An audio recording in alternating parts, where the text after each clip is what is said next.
In terms of our aspirations for storms, like we always wanted them to be something that a crew can kind of look at. It's a big physical thing in the world. You can look at it, you can understand where it is, how big it is, you can see it moving, and you can have a look as a crew and you can decide, do we want to go through this or do we want to go around it? So we needed it to feel like really foreboding, to give you that sense of whether you want to go through it or not, but at the same time we wanted it to be exciting and exhilarating. And because the system that we've gone with, like the storm cloud and the whole thing, it's really trying to sell this idea of vulnerability and exposure, and that kind of goes beyond just sort of the visual of it's dark and there's big waves, but it's also all this kind of spray flying at you, flying off the waves, this wind which is constantly blowing at you, and you can actually see the wind affecting the direction of the rain. The sea's raging and they need to kind of battle to get through it. So we made the waves a lot bigger, didn't we, in the storm, so you get that real sense of kind of like riding up the waves and crashing down the waves. But we also wanted to make the way that the ship handled different inside the storm. So the currents of the storm will drag the wheel around like by itself. So if you don't have somebody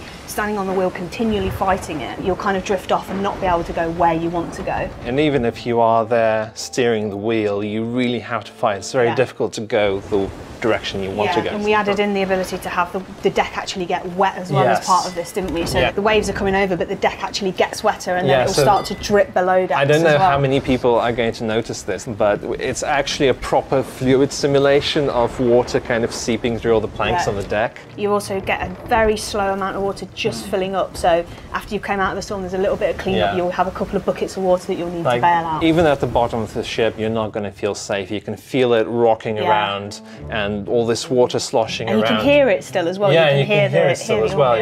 You have all the wind and the rain. It's really kind of oppressive atmosphere. From the tech art side, we've always known that was like a major milestone we were going to hit. So we've had a lot of the supporting features slowly added in over the course of development. Like the rain system was one of the very, very first things that we had the rendering team add to the Unreal Engine. And we've obviously had the whole cloud system with the clouds moving around the world, and there were things we'd added to that. Like, we built that in a way of knowing, didn't we, that we were going to want storms at some point in the future. Like we had the idea of pressure zones, which would allow you to congregate clouds in a specific area, but also to push them out and create openings within the cloud cover. So it really looks churning and angry and just tumultuous. It really looks so different from when you're just out in the water. It does, you can tell straight away, can't you, that you're in a storm, there's no doubt about it. I'm screwed. Yeah.